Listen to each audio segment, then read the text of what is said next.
آج مجھے جس موضوع پر کچھ کہنا ہے خشیت الہی ہے۔ دین اسلام اپنے دائرے میں آنے والوں کے لیے ہماگیر کیفیات متعین کرتا ہے۔ ان میں کچھ وہ ہیں جنہیں باطنی سے تعبیر کیا جاتا ہے، باقی ظاہری ہیں۔ باطنی سے مراد ہے فکر، ذہن، سوچ اور نظریات، اور ظاہری سے مراد اعمال۔ دین حق کی اتباع ان ظاہری اور باطنی تکمیل کا نام ہے۔ مطلب یہ کہ فکری ہم آہنگی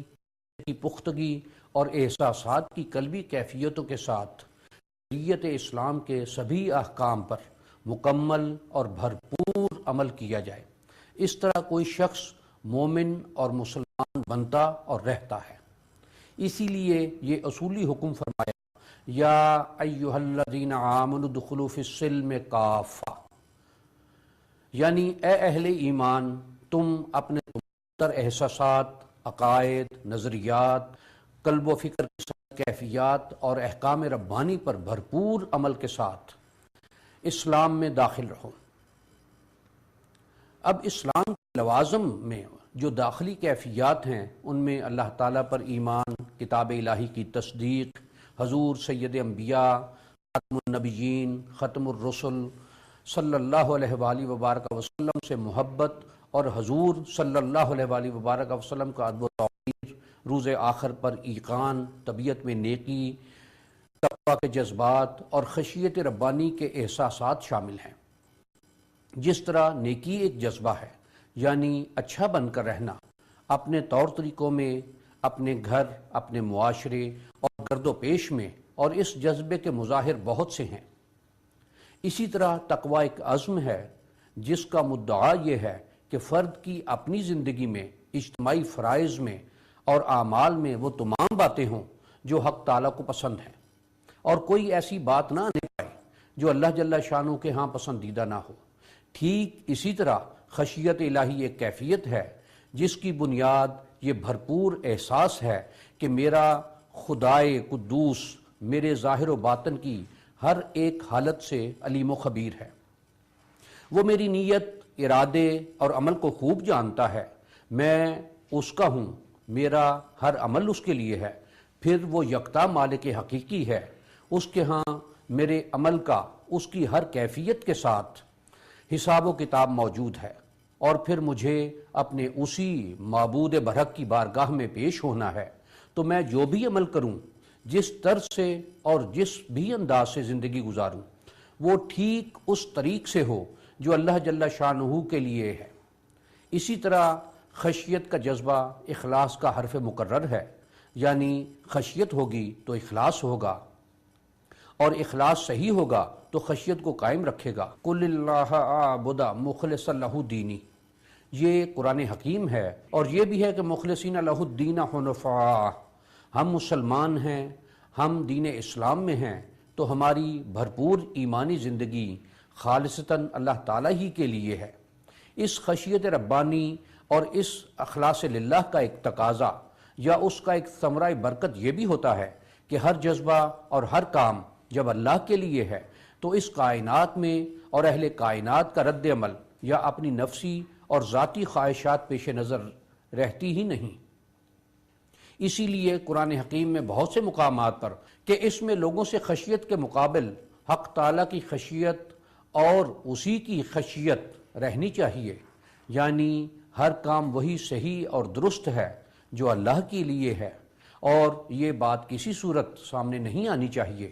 کہ میں اللہ تعالیٰ کے طے شدہ اصولوں کی اتباع اور تعمیل کروں گا تو اہل دنیا اسے اچھا نہیں جانیں گے۔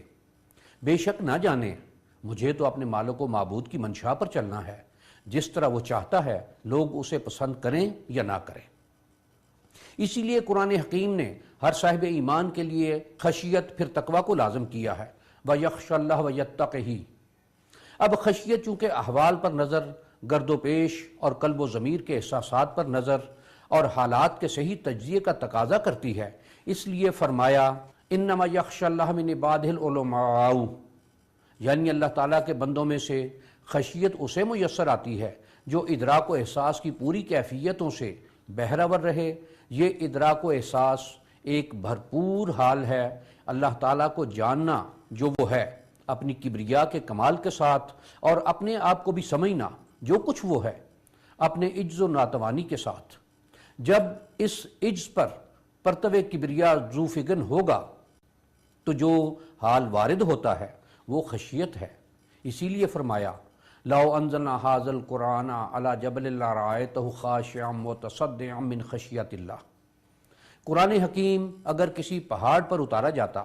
تو اس کے پرتو عظمت کے باعث اس کی بے جائی میں محض اللہ کی خشیت نمودار ہو جاتی۔ وَإِنَّ مِنْهَا لَمَا يَهْبِطُ خَشْيَةِ اللَّهِ، پھر پتھر بھی ایسے ہوتے ہیں کہ خشیت ربانی سے لڑک جاتے ہیں۔ اب اسی خشیت کی جب اہل ایمان میں نمود فرمائی تو وہ بات واضح کی جسے اللہ تعالیٰ اور کائنات گرد و پیش کے تقابل میں سجھایا ہے۔ مثلا یہ ارشاد فرمایا کہ بدخواہوں نے جب اہل ایمان سے کہا کہ ان الناس قد جمعوا لکم فاخشوہم، یعنی بہت لوگ تمہارے مقابلے کے لیے اکٹھے ہو گئے ہیں تو ان کی ہیبت اور روب کو تسلیم کرو، تو اہل ایمان کا رد عمل یہ تھا کہ فزادہم ایمانا وقالوا حسبنا اللہ ونعم الوکیل۔ ان کے ایمان کو اور توانائی ملی اور یہ کہا کہ ہمارے لیے ہمارا اللہ بہت کافی ہے۔ ان کے ایمان کو اور توانائی ملی اور انہوں نے کہا کہ ہمارے لیے ہمارا اللہ بہت کافی ہے اور وہی خوب کارساز ہے۔ اس کا نتیجہ یا ثمرہ یہ نکلا فانقلبوا نعمۃ من اللہ ولم یمسسہم واتقوا رضوان اللہ، یعنی لوگوں اور مخالفوں کی خشیت کے بجائے اللہ تعالیٰ کی خشیت کا نتیجہ یہ ملا کہ اللہ تعالیٰ کی نعمتیں اور اس کا فضل لے گئے کہ انہیں کوئی نقصان اس میں تھا ہی نہیں، اور ان کی زندگیاں محض اللہ تعالیٰ کی سراسر خوشنودی میں ڈھل کر رہ گئیں۔ اسی کیفیت کو ایک اور مقام پر اس طرح سے واضح فرمایا وَلَمْ يَخْشَ إِلَّا اللَّهُ، صاحب ایمان وہ ہوتا ہے کہ اللہ تعالیٰ کے سوا کسی اور کی خشیت اس میں ہوتی ہی نہیں۔ کفار صرف لوگوں کی خشیت میں ہوتے ہیں۔ یقولون نخشى ان تصیبنا دائرہ، دین و ایمان کے ناقص لوگ یہ کہتے ہیں ہمیں یہ دھڑکا ہے کہ ہمیں لوگوں سے کوئی نقصان نہ پہنچ جائے، حالانکہ یہ کیفیت اللہ تعالیٰ سے وابستہ ہونی چاہیے کہ کہیں اس کی پسند یا اس کے قاعدے کے خلاف کوئی بات نہ ہونے پائے۔ قرآن حکیم میں ایک اور جگہ اسی عالم کو یوں واضح فرمایا کہ یخشون الناس کا خشیت اللہ و اشد خشیہ۔ وہ مخالفین حق کے احساسات کو اس طرح پیش رکھتے ہیں جیسے اللہ تعالیٰ جل شانہ کے علم و خبر اور عظمت و کبریا کو سامنے رکھنا چاہیے، بلکہ اس سے بھی کہیں زیادہ۔ اس طرح بڑے لطیف اور بلیغ پیرائی میں یہ سمجھایا کہ اہل باطل کی خشیت نہیں ہونی چاہیے بلکہ اللہ تعالیٰ کی ہونی چاہیے۔ یہی طریق اہل ایمان کا ہے۔ اس کو وحی ربانی میں کئی دوسرے مقامات پر زیادہ کھل کے اور واضح طور پر فرمایا کہ یخشونہ، اہل حق صرف اللہ جل شانہ کی خشیت میں ہوتے ہیں،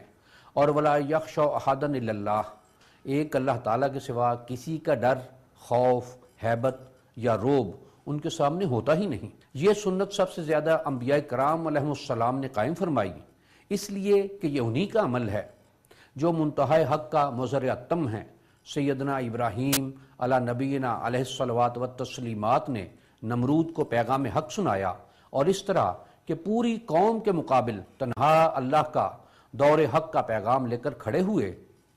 اس وقت جب گرد و پیش کی ساری فضا غیر اللہ کی پرستش کرتی تھی، مورتیاں ہیں، چاند تارے ہیں، ہر شے کو لوگوں نے خدائی کے درجے دے رکھے تھے، سیدنا ابراہیم علیہ السلام اس پوری فضائے کفر میں آواز حق بلند کرتے ہیں۔ قال یا قوم انی بریء مما تشرکون انی وجہت وجہی للذی فطر السماوات والارض حنیفا وما انا من المشرکین، یعنی اے میری قوم، میں اعلان کرتا ہوں کہ میں تمہارے ان خداؤں میں سے کسی کو بھی نہیں مانتا، میں سب سے بیزار ہوں، اور میں نے اپنا رخ تو ہماتن اس ذات عالی کی جانب کر رکھا ہے جس نے سارے آسمانوں اور زمین کو پیدا فرمایا ہے، اور میں مشرکوں میں سے ہرگز نہیں ہوں۔ انہوں نے اپنے باپ اور ساری قوم کو للکارا کہ یہ جو اپنے ہاتھ سے شکلیں صورتیں تم بناتے ہو یہ کیا ہے، اور کتنی عظیم بات فرمائی کہ اف لکم ولما تعبدون من دون اللہ، تف ہے تم پر اور ان سب چیزوں پر بھی جنہیں تم اللہ تعالیٰ کے سوا معبود بناتے ہو، اور پھر پورے عالم موجودات نے وہ نظارہ ہمیشہ یاد رکھا کہ ساری قوم اور ان کے ساتھ نمرود جو اپنے آپ کو خدا کہلاتا تھا ایک طرف ہے، اور تنہا حضرت ابراہیم علیہ السلام آواز حق بلند کرنے والے ہیں، وہ انہیں دہکتی آگ میں ڈالتا ہے، لیکن حکم ربانی سے آگ حضرت ابراہیم علیہ السلام کے لیے سلامتی والی ٹھنڈک بنتی ہے، آواز حق بلند رہتا ہے۔ وَجَعَلَهَا كَلِمَةً بَاقِيَةً فِي عَقِبَيْهِ، یہ حق کی آواز جو زبان خلیل سے بلند ہوتی ہے وہ ہمیشہ کے لیے قائم رہتی ہے۔ پھر سیدنا موسیٰ علی نبینا علیہ الصلوات و تسلیمات کا عمل مبارک ہے کہ فرعون کے پورے نظام کو چیلنج کرتے ہیں اور اس کے سامنے جا کر فرماتے ہیں وَأَهْدِيكَ إِلَىٰ رَبِّكَ فَتَخْشَىٰ، کہ میں تجھے حق کی آواز دیتا ہوں کہ تجھے تیرے پروردگار کی جانب بلاؤں، اس کی راہ دکھاؤں، اور مقصد یہ ہے کہ تو جو انا ربکم الاعلیٰ کہتا ہے،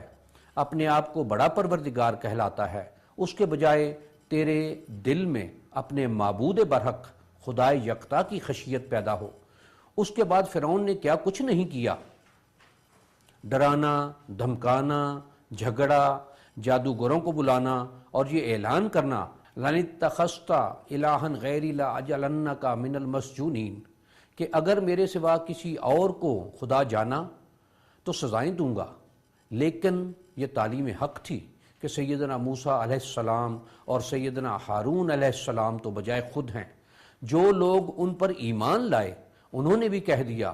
فَقْدِ مَا أَنْتَ قَادٍ، جو تیرا جی چاہے کر لے، ہم اپنے اللہ پر ایمان لے آئے ہیں اور تیری خدائی سے انکار کا اعلان کرتے ہیں۔ اس وقت سے لے کر فرعون کے ڈوب کر مر جانے تک ایک طویل تاریخ ہے جو ساری کی ساری حق گوئی کی تفصیل ثابت ہے۔ پھر ہمارے سرکار صلی اللہ علیہ وسلم تو جہاں سرور انبیاء ہیں وہاں سید الکل بھی ہیں، اور حضور اکرم صلی اللہ علیہ وآلہ وبارک وسلم کا آواز حق تو حرم کعبہ سے بلند ہوا، اور ہر دور کے ابو لہب، ابو جہل، عتبہ، شیبہ، انتر اور مرہب سے گزرتا ہوا عبدالآباد تک کے لیے قائم و دائم ہے۔ یہاں تو حق گوئی اپنی پوری تابانیوں کے ساتھ اور ازلی و ابدی کمال کے ساتھ مجسم نظر آتی ہے، جہاں نہ کوئی دھمکی کارگر ہو سکی، نہ کوئی لالچ، نہ کوئی بڑی سے بڑی مخالفانہ تدبیر اس کو روک سکی، نہ مال و متاع کے ڈھیر اس کے راستے میں حائل ہو سکے، اور سید انبیاء صلی اللہ علیہ وآلہ وبارک وسلم ہی سے حق کا وہ آواز ازل اس بلندی کے ساتھ کائنات شام و سحر میں پھیلا کہ خود حق تعالیٰ نے زبان رسول اللہ صلی اللہ علیہ وآلہ وبارک وسلم سے یہ اعلان کرا دیا کہ کلمت اللہ ہی العلیٰ، اللہ ہی کا آواز حق بلند ترین ہے۔ حق پرستی، حق پسندی اور حق گوئی کا کتنا عظیم عنوان ہے۔ حضور اکرم صلی اللہ علیہ وآلہ وبارک وسلم کا وہ ارشاد جو اس وقت فرمایا جب کفار نے اجتماعی طور پر اور اتفاق فیصلہ کے ساتھ یہ پیشکش کی کہ آپ سونے چاندی کے ڈھیر چاہیں، زمینیں، باغ اور دوسرے مفادات چاہیں یا بادشاہت چاہیں تو ہم ابھی سب کچھ لا کے پیش کر دیتے ہیں، بس تعلیم حق کو ترک کر دیجئے۔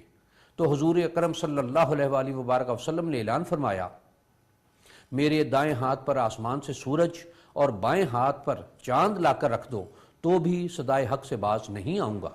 اسی طرح خاتم النبیین، ختم المرسلین صلی اللہ علیہ وآلہ وبارک وسلم کی یہ سنت کمال تو اس جمال کے ساتھ جاری رہی کہ امت پاک کا طریق عمل بن کر رہی۔ قیصر، نجاشی، کسریٰ اور دوسری عظیم دنیاوی طاقتوں کے حکمرانوں کے سامنے کس کس طرح حق گوئیاں ہوئیں۔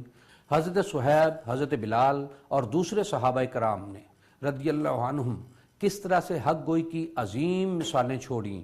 خود خانوادہ رسالت کے قدسی نفوس نے کربلا میں اس کا انمٹ نقش ثبت فرمایا کہ اس کے بعد ہر دور میں قدسی محافل کے ہر صاحب انوار نے اسی مسلک کو کس عظیمت و استقامت کے ساتھ اپنایا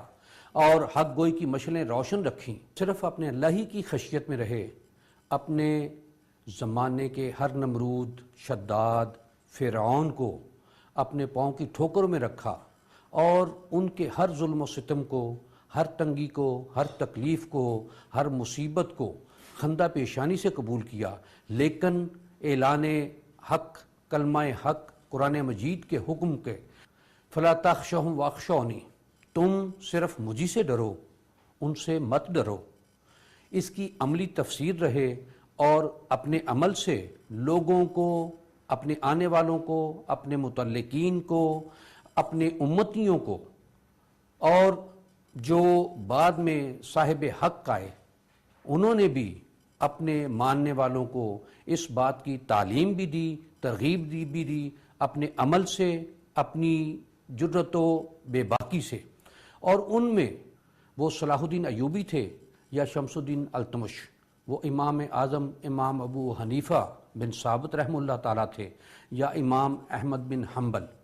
وہ سیدنا امام جعفر صادق علیہ السلام تھے، یا حضرت زید بن علی، وہ حضرت دادا گنج بخش تھے، یا حضرت خواجہ غریب نواز، حضرت خواجہ معین الدین چشتی اجمیری قدس اللہ تعالیٰ صلی اللہ عزیز۔ ہر سمت سے، ہر طرف سے، ہر اسلوب سے اور ہر ماحول میں اہل حق نے حق گوئی کی قندیلیں بلند رکھیں۔ یہ سنت اسی طرح قائم رہے گی اور عزم و استقامت کے نقش اسی طرح تابندہ و پائندہ رہیں گے۔ جمیع اہل حق پر اللہ تعالیٰ کی رحمتیں اور برکتیں ہمیشہ نازل ہوتی رہیں، اور اللہ تعالیٰ ہمیں ان قدسی نفوس کے نقش قدم پر چلتے رہنے کی توفیق عطا فرماتا رہے، آمین۔